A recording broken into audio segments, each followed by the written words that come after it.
Selamat datang di channel Puskesmas Paripurna. Kali ini kita akan membahas tentang panduan praktek klinik untuk kasus seperti di buah ini. Ulkus pada tungkai. 1. Pengertian, definisi. Ulkus pada tungkai adalah penyakit arteri, vena, kapiler dan pembuluh darah limfe yang dapat menyebabkan kelainan pada kulit. Insiden penyakit ini meningkat seiring dengan bertambahnya usia. Trauma, higiene yang buruk, gizi buruk, dan pada pembuluh darah dan kerusakan saraf perifer dianggap sebagai penyebab yang paling sering. Kerusakan saraf perifer biasanya terjadi pada penderita diabetes mellitus dan penderita kusta.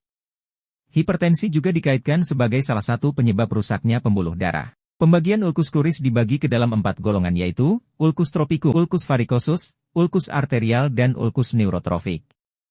2. Anamnesis. Keluhan. Pasien datang dengan luka pada tungkai bawah. Luka bisa disertai dengan nyeri atau tanpa nyeri. Terdapat penyakit penyerta lainnya yang mendukung kerusakan pembuluh darah dan jaringan saraf perifer. Anamnesa. 1. Dapat ditanyakan kapan luka pertama kali terjadi. Apakah pernah mengalami hal yang sama di daerah yang lain? 2. Perlu diketahui apakah pernah mengalami fraktur tungkai atau kaki. Pada tungkai perlu diperhatikan apakah ada vena tungkai superficial yang menonjol dengan tanda inkompetensi katup. Perlu diketahui apakah penderita mempunyai indikator adanya penyakit yang dapat memperberat kerusakan pada pembuluh darah. Faktor risiko, usia penderita, berat badan, jenis pekerjaan, penderita gizi buruk, mempunyai higiene yang buruk, penyakit penyerta yang bisa menimbulkan kerusakan pembuluh darah. 3. Pemeriksaan. Gejala klinis keempat tipe ulkus. 1. Ulkus tropicum. Penyebab. Trauma, higiene dan gizi serta infeksi oleh kuman Bacillus fusiformis dan Borrelia vincentii. Gejala. Luka kecil terbentuk papula dan menjadi vesikel. Vesikel akan terbentuk ulkus kecil. Ulkus akan meluas ke samping dan ke dalam. 2. Ulkus varikosum. Penyebab. Kelainan pembuluh seperti trombosis, atau kelainan katup vena yang berasal dari luar pembuluh darah seperti bendungan daerah proksimal karena tumor di abdomen, kehamilan atau pekerjaan yang dilakukan di. Gejala. Ada edema, bengkak pada kaki yang meningkat saat berdiri. Kaki terasa gatal, pegal, rasa terbakar tidak nyeri dan berdenyut. Ulkus yang terjadi akan mempunyai tepi yang tidak teratur. Dasar ulkus terdapat jaringan granulasi, eksudat. Kulit sekitar akan merah kecoklatan. Terdapat indurasi, mengkilat, dan fibrotik pada kulit sekitar luka. 3. Ulkus arteriosum. Penyebab. Ulkus ini paling sering terdapat pada posterior, medial atau anterior. Dapat terjadi pada tonjolan tulang. Bersifat eritematosa, nyeri, bagian tengah berwarna kebiruan yang akan menjadi bula hemoragik. Ulkus yang dalam, berbentuk plon, punched out, tepi ulkus kotor. Rasa nyeri akan bertambah jika tungkai diangkat atau dalam keadaan dingin.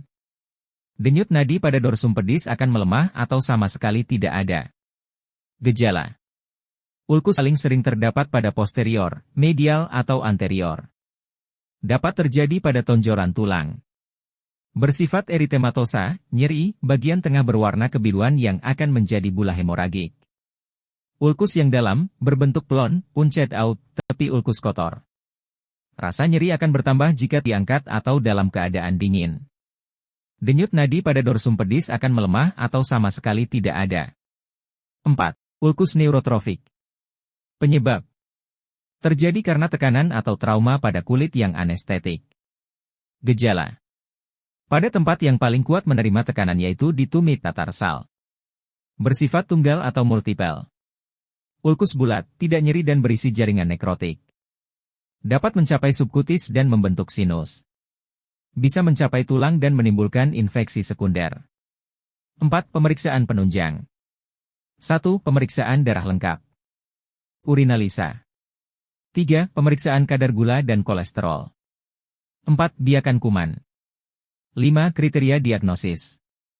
Dapat ditegakkan dengan anamnesis, pemeriksaan fisik, dan pemeriksaan penunjang. Pemeriksaan biakan kuman pada ulkus sangat membantu dalam diagnosa dan pemberian terapi. 6. Diagnosis kerja.